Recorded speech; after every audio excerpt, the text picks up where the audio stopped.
The Coonhound Collective podcast is brought to you by CZ Welding and Custom Dog Boxes. Dog boxes built by hunters for hunters. Check these guys out today. This is your host, Jason Snellgrove, and I will be your guide as we journey down the road to pleasure hunt or hitting the long trail to those great comp hunts. This is the Coonhound Collective podcast.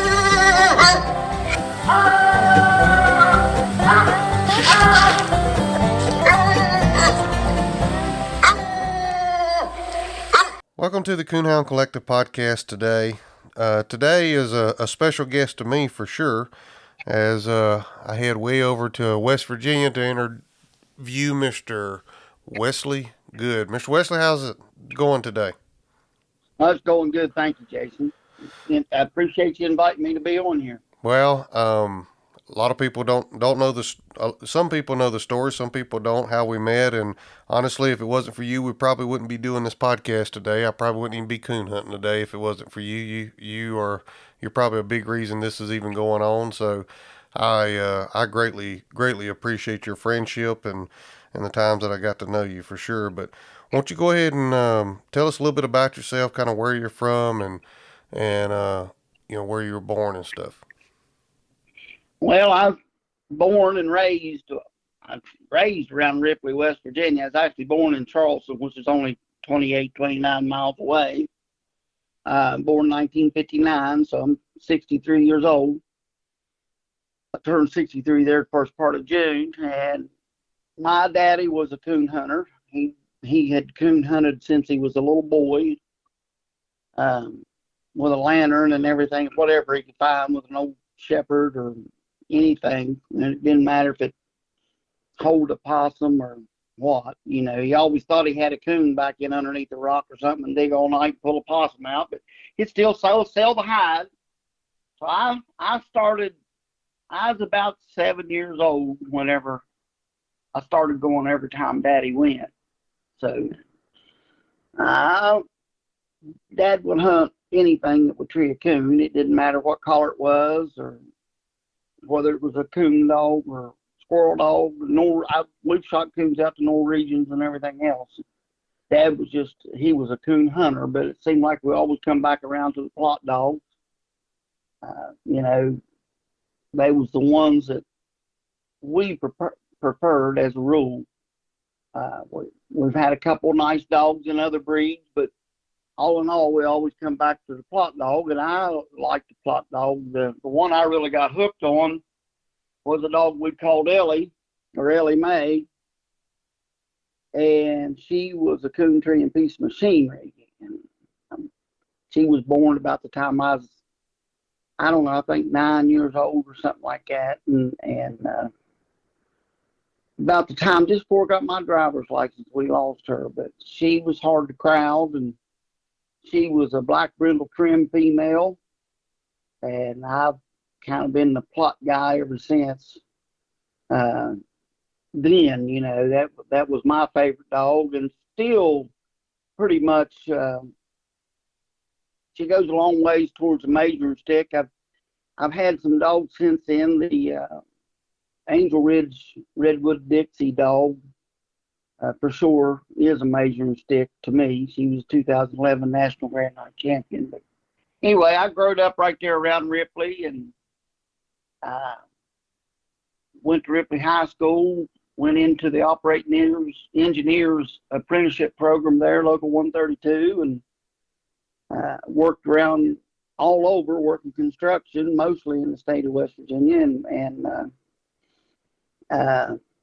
coon hunted all I could.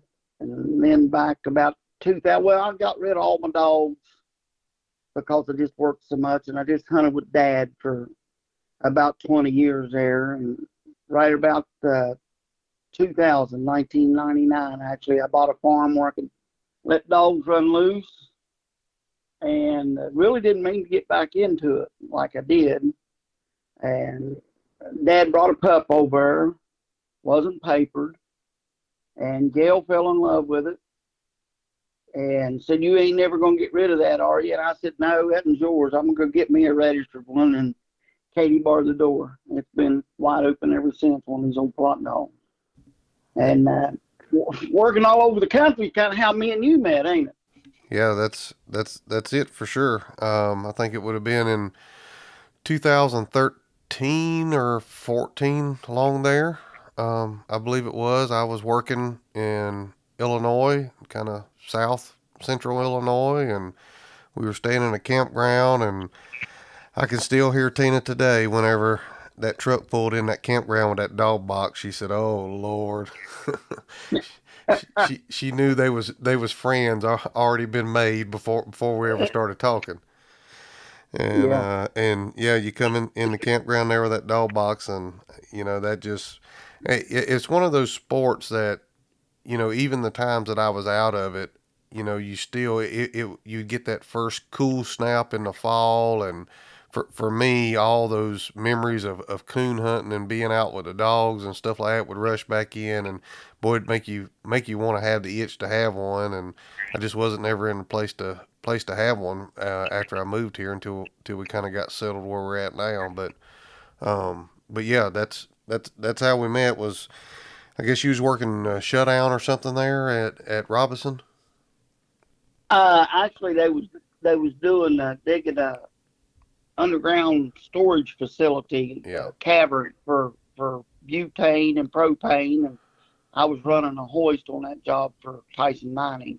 yeah, yeah, and so whenever we talked and you said you had plot dogs, so this has been my experience with plot dogs, and it's just ignorance because I haven't been around very many plot dogs. When I lived in Alabama, the plot dogs that I had been around were strictly hog dogs. That's all they were used for. Nobody coon hunted with them. Everybody told me, and it was just told me. I didn't know this from experience that they were too rough to coon hunt with and stuff like that. So whenever we met and you told me that you coon hunted plot dogs, I thought, man, I've heard those are rough dogs. But um, boy, what's some good times I had in cornfields in Illinois uh, with old Zeb and Shucks there. So I definitely my mind has been changed for sure.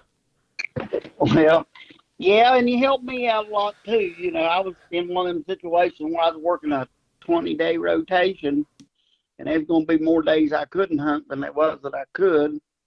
So you and I kind of, you know, got hooked up. And I said, well, we'll just make this worth Jason's while a little bit. And said, here, you need this dog box. And I don't know. I appreciated what you done for me. So uh, I didn't care a bit to let you use my dog box and my stuff to get you back out there. Sort of like a drug dealer.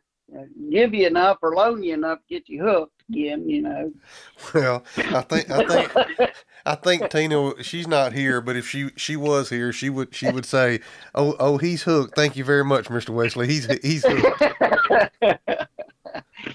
Yeah. Yeah. Well, Shucks was 8, 9 months old. Yep.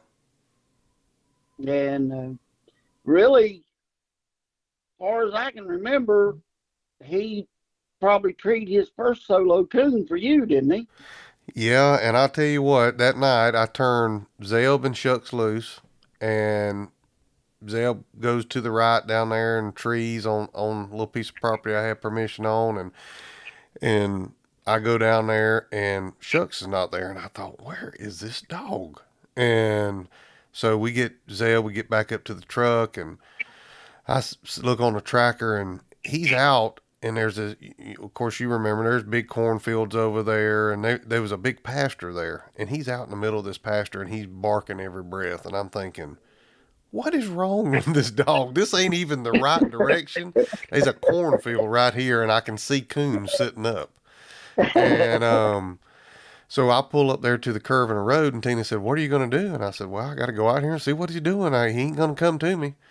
So I start out there across that old pasture hayfield thing, where them old oil wells were, and I can see this big oak tree out there in the middle, but I'm kind of looking where I'm stepping and shining up at the oak tree as I'm walking, and I'm calling his name, and because I'm thinking, we ain't even supposed to be here. We need to be back over on the other side.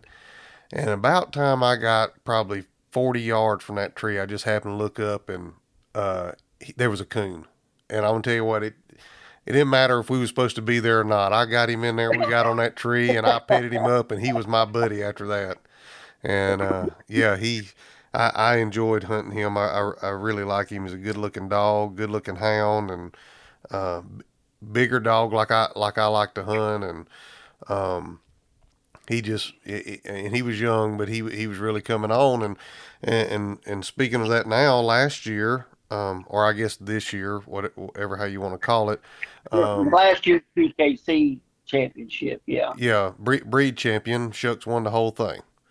So Yeah, that's yeah. I tell you what, I mean I didn't have a whole lot to do in his life other than just trying to help you out with him. But when I looked on Facebook and seen that y'all had won that was a one happy moment for me as well as I'm sure it was for you. Hey guys, this is Jason over at the Coonhound Collective podcast. Is your dog box starting to get wore? Maybe it's starting to get a little cracked like mine is.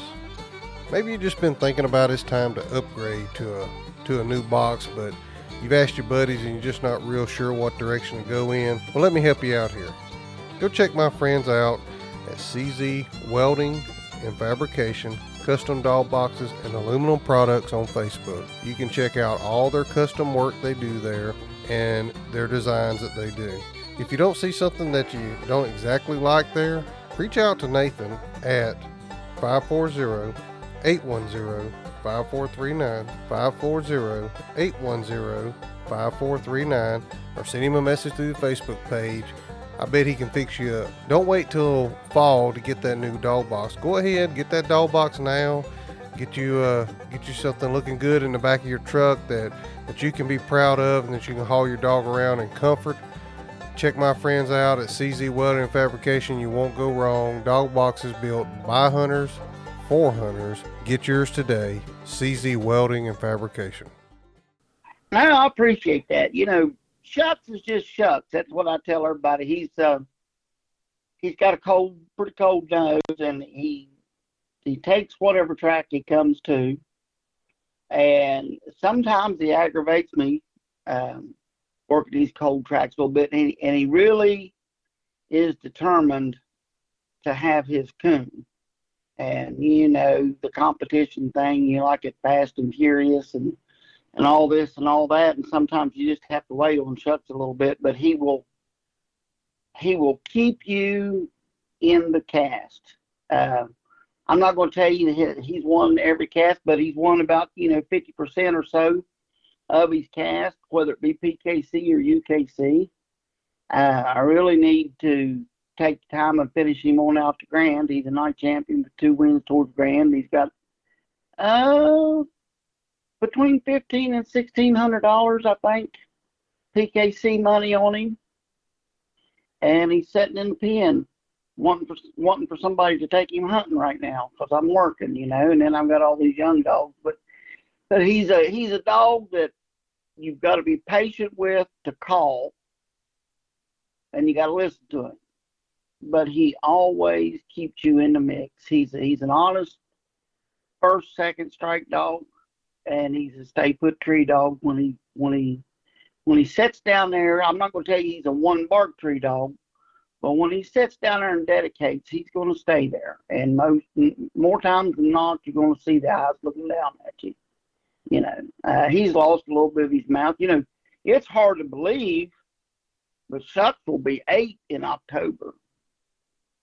Yeah, it's hard when I sit here and I was thinking about this after me and you've talked, on the phone, and we talked about doing this, and I got to thinking about, what year was that, and I'm thinking, oh my God, that's been almost 10 years ago. Yeah. It just don't seem like it's been It that was, long. it was actually, we met in June of 2015.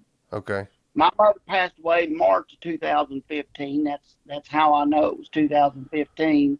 And I started for Tyson out there on my birthday, which is June 3rd. Okay. So I kind of know. Now, I don't know if we met that day or not, shortly thereafter. Yeah, You know, well, or right before that one, I guess I was moving in. I started work for him on the 3rd. yeah, yeah. It was somewhere right around there. I couldn't remember the year for sure. I couldn't remember if it was 13, 14, 15. I knew it was right along in there somewhere. And uh, time flies, I guess, when you're having fun. Oh yeah, yeah, yeah. Well, see, Shucks is a October 14 model, Okay. so that puts him right at the 8, 9 month thing and all that. You know, wherever how old he was. While we're But he's, while we're I talking about told it, you, what's he out of, Mr. Wesley? he's out of Pretty Boy Poacher and a female. The female is off of Z-Bar or Amy's Revenge. Um, by Amy's Amy's Revenge or Amy's Bayou Revenge. The Z-Bar dog, and they bred her to Alan Gilstrap's Carolina Roxy female, and that produced a female by the name of Pearl that Kevin Moses had down there. And I had dealt around, and I raised Pretty Boy Poacher. Uh, he was out of my Angel Ridge Redwood Dixie dog, and we made a cross to Poacher. And I raised and trained Pretty Boy. I called him Bubby, but well, his name was actually registered name was Rocket. But uh, I ended up I was working 7 days a week and 14 hours a day, and he was getting ready to turn 4 years old, and I didn't have nothing but a second on him. I was aggravated because I turned that job down 3 or 4 times, and I was mad at me for working. But anyway, fella called me and made me such and such an offer. You know, he offered me $2,000 for the dog, and I said no, but I'll take 2,500. And he hit me in the hand with the money, so I had to let him go. And then he kept him there about a month or so, and then traded him to Kevin Moses. Kevin hunted him a couple weeks there, pleasure hunting, and put him in 10 casts and granted him out. Of course, that was under the old rules, but Poacher was Pretty Boy was a dog that would tree a layup or a hot coon. A little more of a one bark tree dog than Shucks, but Shucks has got a lot of his build, a lot of things about Shucks reminds me a lot of the Pretty Boy dog. You know, now Shucks is a dog that when you turn him loose, he's going to go hunting. If a pack's with him, that's fine. If a pack ain't with him, you know, that's fine too. With the exception of every now and then, you know, you run across the female or something like that that he'll hang with a little bit. But most of the time, he's very consistent about going hunting and getting struck. So I don't know. The Dixie dog hunted a lot straighter and faster, and she hunted with her nose in the air. She was tough. You had to be tough to hunt her and work. But she was a quick, get deep quick and get a coon tree quick. I don't know how many times I've had her be 75 hundredths of a mile deep, you know, in less than 5 minutes, treed on a coon when you get there. But it got to the point that I left her in the pen except for on the week. She was my weekend dog. I'd hunt anything and everything else on through the week, but Dixie was just too tough for this fat boy through the week and work. Well, they build quite a few out there that are that way. Right now that blow in there and get through the country that get away from you if you ain't careful. That's for sure. So,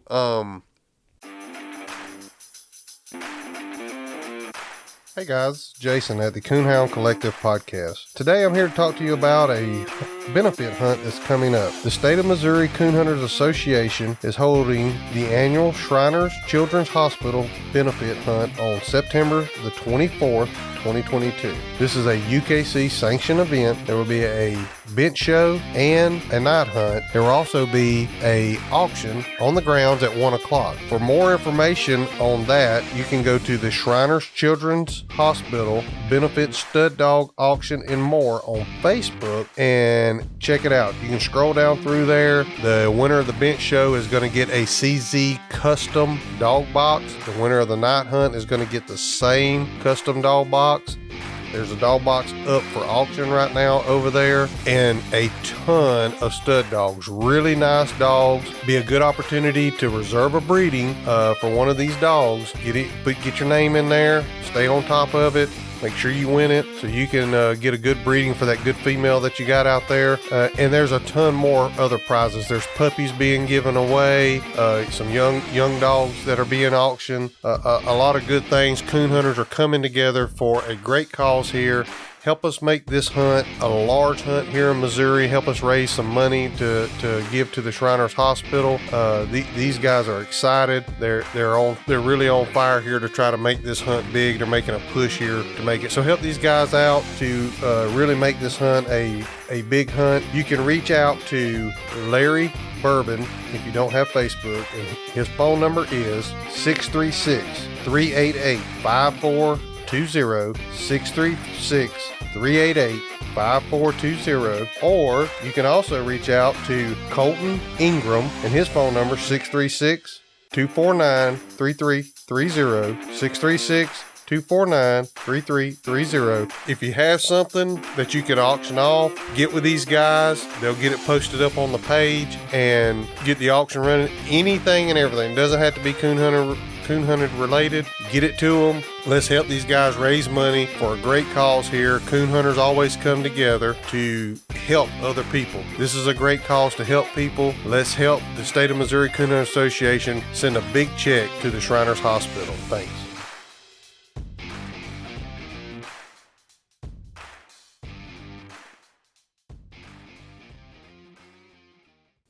You mentioned that you shucks have been bred and you got some young puppies on the ground.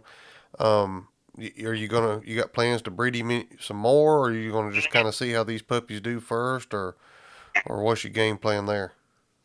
Well, before I told you I sold Shucks once, and I ended up getting him back, but I had got this Henry dog before I got Shucks back, and Henry has got really a lot of heart. And not saying Shucks don't, but he's got all that drive. And I started on the venture of getting 100 pups on the ground out of Henry, which I'm at 72 now. And really the female that's got the Shucks pups are 5 days old today.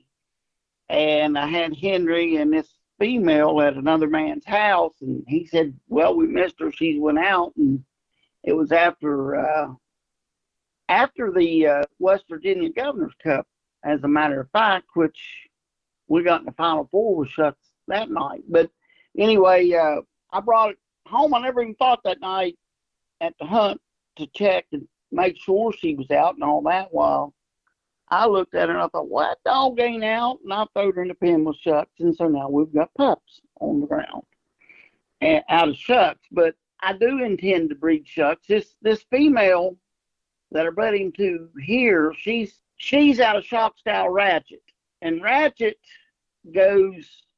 mother is a littermate sister to Pretty Boy Poacher.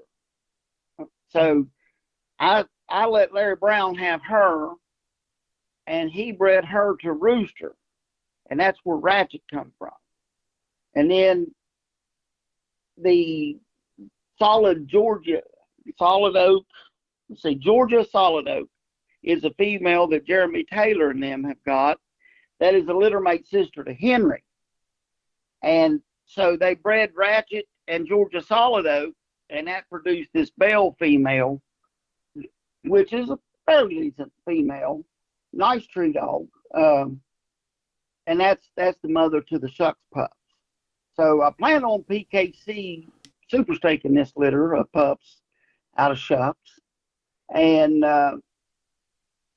yeah, I'm looking for, I'm looking for some select females to breed Shucks too. I'm not going to tell you I'm going to try to get 100 pups on the ground out of him, because it's just too late. I mean, if it happens, it happens. But I'm really not going to set out on that venture of doing it. When I made that remark with Henry, I had retired from 132, and now I'm back out here double dipping. So, down in North Carolina here. So it's a little bit hard to do and be away from home. Yeah, yeah, that definitely makes it tough. So those pups there that you're gonna super stake, you gonna are those gonna be available to the public to purchase? Because your phone's probably gonna ring if you say yes here. Actually, yeah, I am going to there's right now, there's 7 of them, and I don't even know whether they're males or females, or for Brindle or Black. They was born. I left. I left Monday evening about 5 o'clock from Charleston, headed down here, and they was born Tuesday. So I've got a young man neighbor uh, hired to take care of my dogs and stuff, and he let me know they was born, and that's what I know. So Yeah, but yeah, I'm gonna performance them, super stake them, and they will be should be ready to go. 6 weeks old. They will be wormed and vaccinated and all that stuff, and I'll have the vet records there. But I really haven't started booking nothing yet. I mean, I need to get home and look at them, and I don't. I'll be going home, leaving from down here and going home next Friday. So it'll be another week before I even see the pups. Are you tired of whipping, scolding, and shocking to make them get alone? Is your buddy tired of helping you set your dog up for correction night after night? Do you really want your dog to be alone because you forced him to be? Or would you rather him be alone because he wants to be? Grand Night Champion Small Town Lone Survivor is the product of over 25 years of strong natural-born independent traits. This bold trait has been passed down from generation to generation and is showing up in loner offspring today. Loner is a direct son of Hall of Fame Grand Night Champion Cabin Creek Rowdy and Grand Night Champion Lonesome Dove Lori. Loner has a booming mouth that is talked about in every cast he has been in, including the 2021 World Hunt Finals. Loner is a no-reverse, ball-mouth open trailer who ends it plussed up with a huge dying locate and steady chop. Loner loves getting split and is a stay-put gun-pressure tree dog. Loner's intelligence is also impressive. He knows over 12 voice and hand signal commands. Loner has a character that loves like Jesus, but he doesn't walk on water. If you're interested in breeding to Loner, contact Brett Stevens at Small Town English Kennels at 417-300-3777 or find him on Facebook.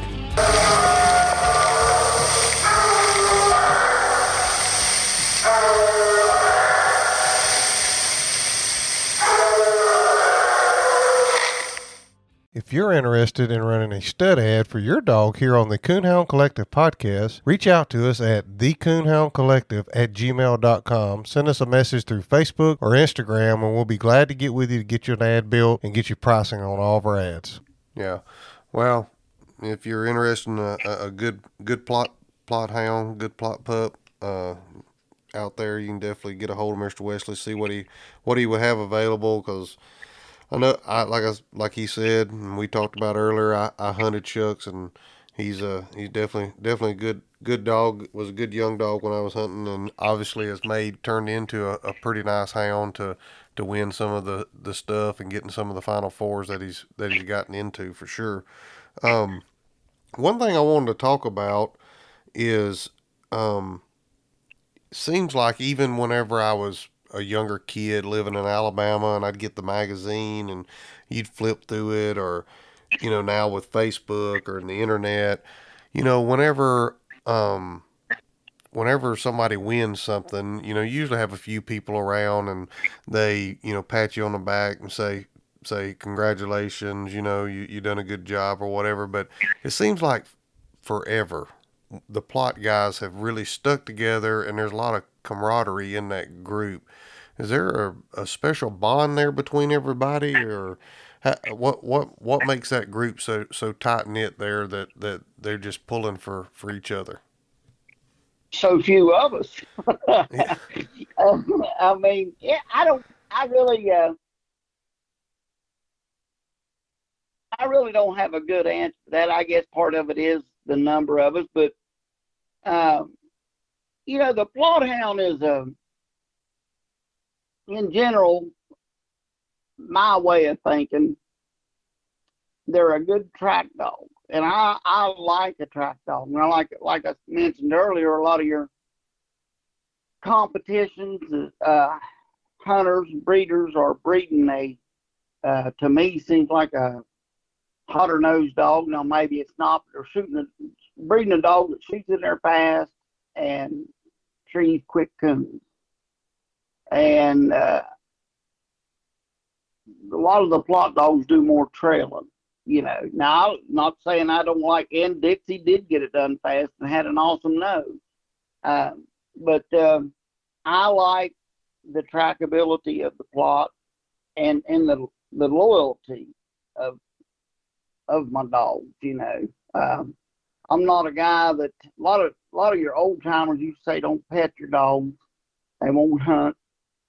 And I have petted a few pups to the point that they didn't want to go hunting, and those pups don't get to stay with me, because if I can't pet that dog and it go hunting when I turn it loose, then it's not the dog I need. And that's just the way I look at it. And I guess, there's not a whole lot of us, but we're maybe looking for something just a little bit different. I'm not going to tell you my dog never misses, because I'd be lying to you if that's the case. But I'm in the hills of West Virginia, and I don't really enjoy walking to slick trees. And if I go to walking to 3 or 4 slick trees in a row, or go to walking to 50-60% slick trees, me and that dog's going to part ways. I don't care what color it is. Me and that dog ain't going to hang out. And I don't really have a problem with my Plott hound. They may be a little slower. One thing is, the bear breeders or bear breeding is a little different than the coonhound breeding, in that they're breeding stamina and nose and grit and all things that we want. But for the most part, it's okay if they pack. And I don't want my dog to pack. I want my dog to, I'm a coon hunter, so I want that independence. And the line of dogs, which is made up out of mostly redwood. I've got some rooster mixed in there, and I've got some poacher mixed in there, and I've got a little bit of bayou mixed in there, but still, the dogs are independent. They'll go hunting by themselves, they'll tree by themselves, and I guess the Plott guys that are coon hunting are they stick together and kind of work together. The only way that you can improve a breed is to breed the best to the best. I mean, and breed into qualities that you're desiring. So as when I was a little boy, when I was, let's say I was a teenager, 19, 20 years old, I didn't notice as much difference in the line, whether it be a bear bred dog or a coon bred dog. I did, and there's a lot of lines, and the redwood dogs are used on bear and coon, and so is the poacher line, but it seems like those two avenues of breeding are getting further apart to me as I've grown older. yeah. Well, and I know there's a lot of guys use those Plott dogs for big game, um, and over there, where you're from, there, it's there's a lot of people use them for coon and in a mix there. But yeah, I just always thought it was fascinating that no matter what, it just seems like those Plott guys always stick together, and they're always there to pat each other on the back. There's so much jealousy that can be even stirred up even worse now with social media the way it is. And you know, a lot of times people get so hung up and focused on it's got to be a certain color when, you know, the end result here for all of us, I think, is it just needs to have a coon in the tree at the end of it. It don't matter what color the dog is that's doing it, as long as it does it the way you like it, and there's a coon in the tree at the end of it. That's the two most important things, to me anyway, is that color don't really matter. Right. Well, and it's sort of like, I'm sure you've been around clannish people. When you get in certain parts of West Virginia, you better, if you're a stranger in there, you don't just go up and start stuff with anybody, because while they may be mortal enemies, if they're kinfolk or from the area, you know, if they're native to the area you're in and you're not native, and you do something to one of them, it don't matter if he hates that guy. He's going to come down on you with him. You know what I mean? And that's kind of the way it is with the Plott people. It's sort of like, you know, me and my sisters. You know, I can be pretty hateful with my sister, but don't somebody else bother me. You know what I mean? Yeah. We're like that with the Plott people's like that. You know, we might fight amongst ourselves a little bit, but don't let no blue tick or English or Walker man start nothing with us. Yeah. No, I get it. Yeah. Um, I thought, to be honest with you, one of my best buddies is a blue tick man. You know, we hunt quite a lot together.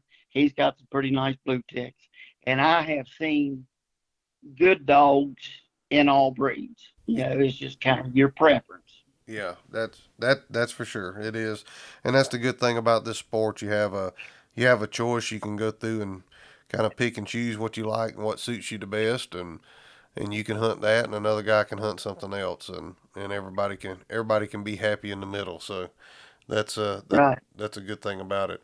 Um, what about like I've been through West Virginia. You know, going to work storms and stuff when I used to work for a company I worked for. What's the hunting terrain out there like? Where you're hunting, is it all just mountainous, or do y'all have some rolling hills and lowlands too? Well, along the High Valley there, well, you kind of have a mixture. Where I live is more what I would call foothills. You know, you go from all of 640 would be the lowest point I know around Jackson County to 1180, something like that in elevation.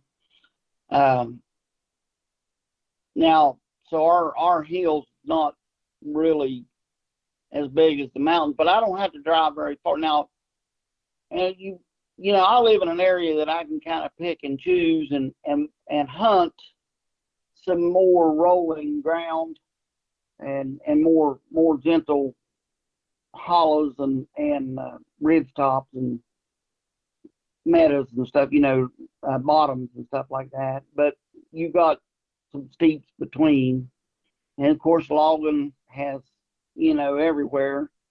So it's getting a little thicker than it used to be.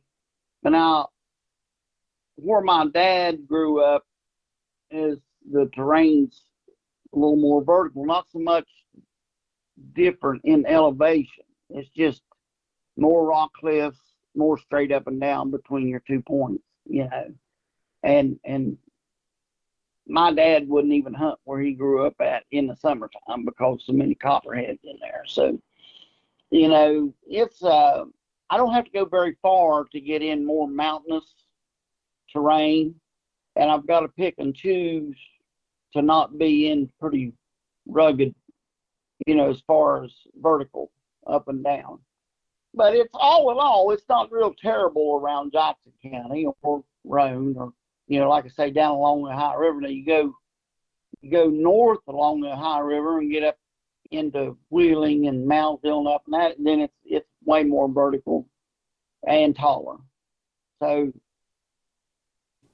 kind But of the further north, and also as you go across West Virginia, the mountains get bigger.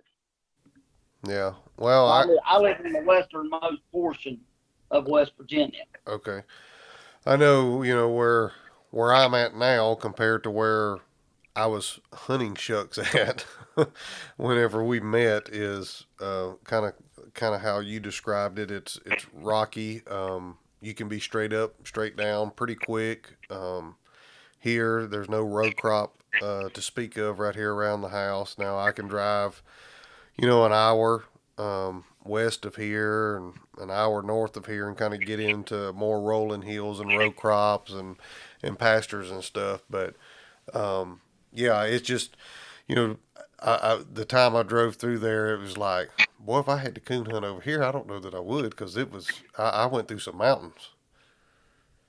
Well, and if you want to go to the southern part of West Virginia, down around Mingo County, down to where Johnny Hager is from, he had the Mingo Redwood dogs, and well, I guess he calls his dogs Mingo. I'm not sure, but anyway, you get down in that area, and it's a lot of it steep as a horse's face. Now, some of it steep as a horse's face, but it's got a whole lot longer face down there where he's at. I mean, uh, uh, without a logging road or something like that, you can really get in some pretty rough stuff down there, and it's that way as you go from where he's at and go north and kind of varying east a little bit up through there. We got some pretty good sized mountains across West Virginia, and the littlest thing we got is kind of some foothills. I'm probably in the most gentle part of West Virginia. I'm 20 minutes from the high bridge there at Ravenswood, and can slide across the river into Ohio, where you start having some crops, and things like that, which I used to hunt over around Meigs County and stuff. I've got family over there, and I haven't been over quite a while. But further west you go into Ohio, the more crops you have, and flatter ground and all that. My goodness, Indiana, Illinois, out in there, it's coon heaven. I mean, only reason why I don't own that place is because I ain't got enough money to buy it. Yeah, I tell you where we were at there in Illinois. I mean, that's good country to get a dog, especially a young dog started. There's a lot of row crop. They have a good coon population. If they had a little bit better kill season, it would make it a little better. But they really do have a good coon population. Good spot to have them there, right there on the Wabash River. Was close by where we were at there, and it just was really good. Probably some of the best coon hunting I've ever been in, even coming from Alabama. Just cause you don't have to fight the snakes and the alligators for up there. Yeah, So yeah. um, It was pretty sweet, wasn't it? yeah, it was. There's many times I wish I still was close enough I could drive over and turn a dog loose over there. The walking was easier and the coons were thicker. Actually, Tony Geyer called me today. Oh, really? Yeah, yeah. I was working. I really couldn't talk to him. I was running the dozer, and so we said a few words, and I had trucks piling up around me, so I had to get off the phone and get busy. They was paying me, I really didn't have a choice. Yeah. But yeah, it was kind of coincidental. But yeah, he called me. One of the nights, not long after you had come back and reported to me that Shucks Treaty's first one out there, I went in behind the campground there, and all about midway down through there, you had that year there was a bean field, and then an east-west little piece of where an old fence had been, a row of trees, and then a cornfield. And Shucks got out in them beans. Well, I put him in the corn, and he hit a tree, and then he went out in the beans. And anyway, he was a gone. Well, it was just so many tracks that he was confused. But I shined my light. I got out about 50 yards up along that corn bean field of mine, and I thought, well, I just wonder. And I shined my light at that. 100 yards of trees in that old east-west fence. There was 8 coons. Look, that's the ones that was eyeballing me. You know, 8 coons are setting up between that bean field and that cornfield. Yeah. Well, Yeah. there's been several times where me and the kids and Tina took Shucks or Zeb or both of them out, and I had permission to hunt on that little piece of ground over by the river there, and you get the dogs turned loose and turn around and shine out across the field and hit that wood line over there on the other side of that corn, and they just be eyeballs everywhere. And I mean, this is just something that I haven't seen like that in a long, long time for sure. Yeah. I went there last Thanksgiving. Carl Ratliff, he's a Plott fellow from down in Tennessee. He's about an hour and a half south and west of Nashville there, and we went out to the southern part of Illinois, where Pete Bentley, he's another Plott fellow that passed away a couple 3 years ago. But we went out and stayed in Pete's house and hunted 7 nights out there. We tried to limit ourselves to 4 coons. So there was a couple nights we done killed 4 and back to the house by 9:30. We had one really bad night. It took us to 11:30 before we got back to the house. We killed 4. There's a couple nights that dogs got split on the last drop, and we ended up killing 5. I forget, I think it's 27 coons or something. I don't even know how many we killed, but I know we got our quota for 4 every night. Yeah, well, I would say that's pretty easy to do over there for sure. Yeah. They got the coons. That was something here. You know, when we bought this place and moved in, we had coons pretty thick here, and I mean, I'd go out in the evening and you could shine them down on my pond, and we had distemper or something come through and it killed a bunch of them off, and we our population seems like it's coming back. I'm starting to see some tracks. I'm still not seeing coons on the pond, but yeah, we got this place and it had the Farron house, and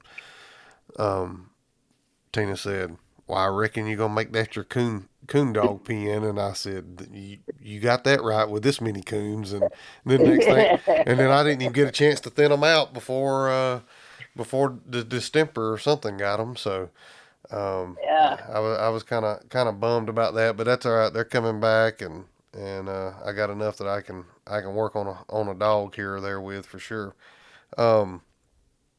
I know we had talked a couple weeks back, and we always end this with a coon hunting story, and you had something there you was wanting to share with us. Won't you go ahead and share that story with us?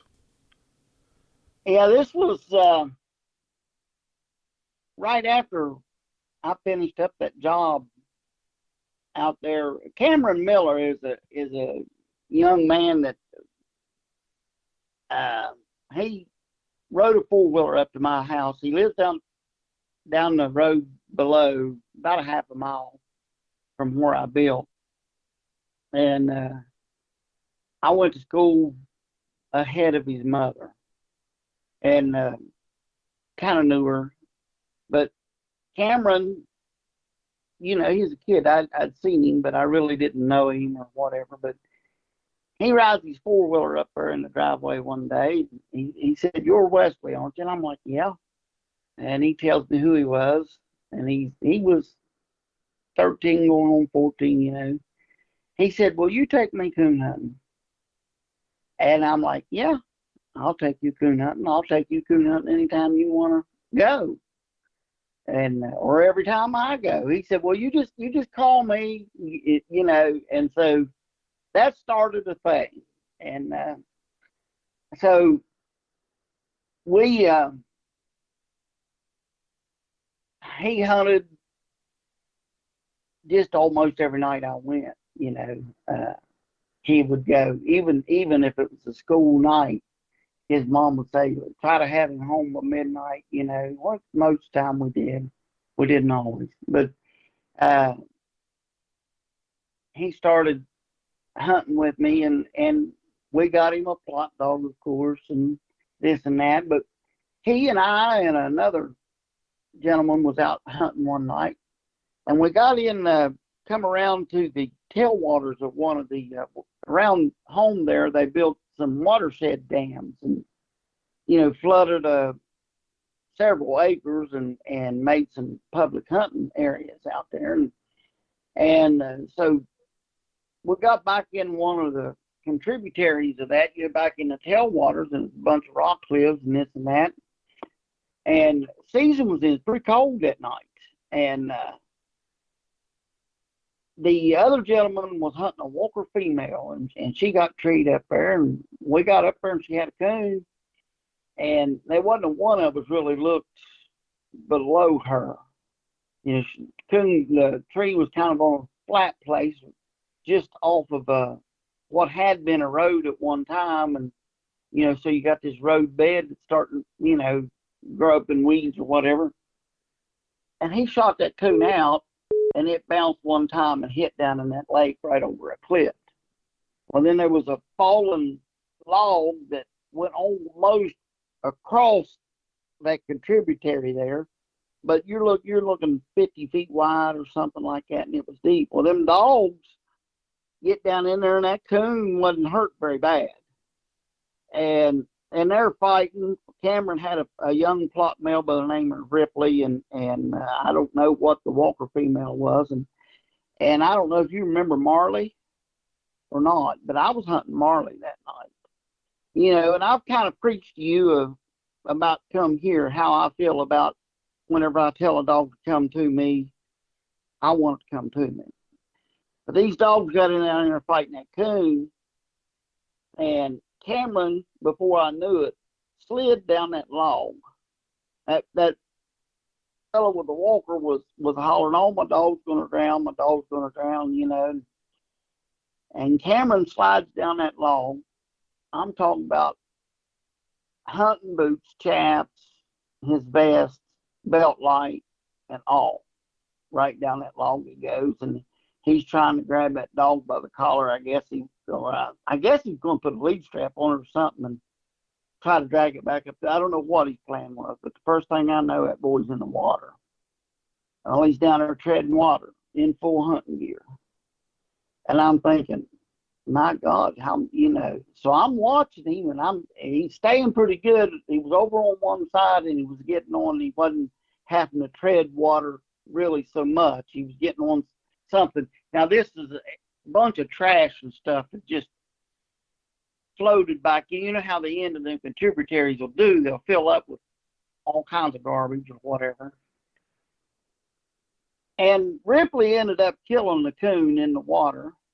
The female the walker swam around there so much, she was about to get under, and Cameron was trying to get a hold of her. And I thought, well, that boy's light ain't gonna burn in 30 seconds, And I finally walked away. I'm thinking, I'm saying a little prayer. I'm like, how in the world? I can't let this boy drown. I don't know how in the world I'm gonna get in there and get him out. And I don't want to try to explain to his parents how I let him drown.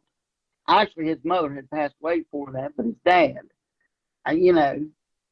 And I walked down the high wall there just a little bit, and I called Marley to me. Called her across the water and everything. And I kept trying to, before he went down that log, I told him, I said, well, let's go down here and call them dogs. Well, we ended up, I had a rope with me, and we ended up, the walker dog got over close enough, and that guy under managed to get tied off with a lead strap and get down and get my rope around her neck and drag her up out of there. And then Cameron got a lead strap on Ripley and hung him off that log and drug him up out. He finally got back up on the log and drug him up out of there. So the story all ended well, but before it ended, I was praying that the Lord help him get up out of there. And I've coon hunted all my life, and that's the first time I've been in fear of somebody I'm hunting with passing away while we're hunting over accident or a stupid move or whatever you want to call it. So I can't stress enough how the Lord's blessed me how important it is to be in relations with him, and how important it is for that dog to mind whenever you say, come here. My dogs, a lot of people won't do it, but the way I work and stuff, if my dog's treated in there and it's time to come, now I won't do it to a young dog, but an older dog, when I say come here, I mean for it to come here. If I've got to bump it off that 3-foot shocking collar to get it to come to me, that's what's going to happen. Because come here means everything in some, if those dogs would have handled, Cameron would have never been in danger of getting grounded, which if I'd have known he was going down there, we'd have never been in danger anyway. He done slid down that log before I knowed it, So that was the story I was talking about, and how important the Lord and a dog that handles well is. Yeah, and I agree. That's one of my pet peeves is I got to have one that's got enough head sense that it listens to what I'm saying, and that's one of the things that I like about this English female I have is she's got a lot of head sense. She's not ever gonna win a world championship, but for me, she hunts the way I like for her to hunt. And if I say come here, she's coming.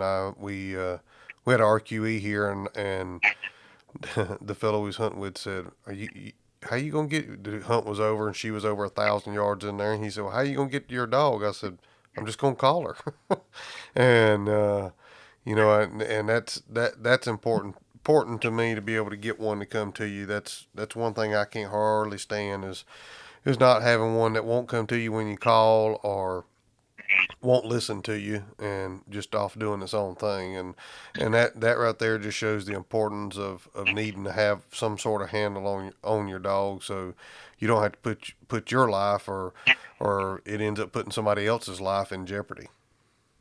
Right. And also I had it cost me I was hunting a dog by the name of Magnum, and I hadn't had him very long, and he wasn't a come here dog, and I had to cast one. Would have been a first place win. Way it turned out would have been a first place win, but the dog wouldn't handle. A buddy of mine was going to take the card back to the club. He chose another. Of course, we was running late, and the guide stayed out there with me to get this dog that wouldn't handle. And my buddy was 5 minutes late getting my first place win back to the club, which would have made my dog a night champion. That's all he needed was a first place win. And the dog never did get night championed out. I let him go not long after that. But he never did make night champion because of not handling one night. So there you go. Yeah. Well, Mr. Wesley, we've been at it for right at an hour, and I know me and I know you. We could probably talk for another 2 or 3 hours when it comes to talking dogs, but I know you work today, and I don't want to hold up your time. And I just had a house full of people show up, so it's probably going to get loud in the background for too much longer anyway. But I do want to thank you, and honestly, if it wasn't for you, I don't know that I'd be coon hunting today, and I wouldn't be doing this podcast either. And I appreciate the opportunity you give me to be able to handle your dogs and have a little part in getting Shucks going there. And that, when I seen y'all's picture and on Facebook and on ProHound this past winter, that was a happy moment. You look there and you think you had something in with that dog when he was a young dog, 8 or 10 months old there. So I was very happy for y'all. Well, I definitely want to thank you. I'm telling you that I appreciate you inviting me to come on here. It's really been good talking to you. I want to thank you for you had a pretty good influence on Shucks. You hunted him a lot of nights that I couldn't have hunted him, when he was young and needed it. So yeah, you had a big influence on putting Shucks in the woods, and giving him that opportunity. Also want to thank Adam Shepard for handling him out there at the PKC Plott Championship. But I really have enjoyed talking to you, and just want to thank you for inviting me to be on here, Jason. Yeah, we'll get together and do it again, and make sure you tell Miss Gail we said hello, and we love her, and maybe sometime here in the near future, before we get 10 or 15 years down the road, we can all get together and meet up, and either we come out there, y'all come this way, we can at least see y'all sometime. Well, yeah, we'll eat a hot dog and a hamburger and tree coon. Hey, that'd be fine with me. All right. All right. We'll talk to you later, Jason. Thank you, Mr. Wesley. Yep, thank you. Bye. All right. That was Mr. Wesley Good with the Angel Ridge Plotts. If you look up on Facebook, you can kind of see there. And I really appreciate him taking the time to be on the Coonhound Collective podcast today, and appreciate you taking your time listening to the podcast today. And I hope you really enjoyed it as much as I did.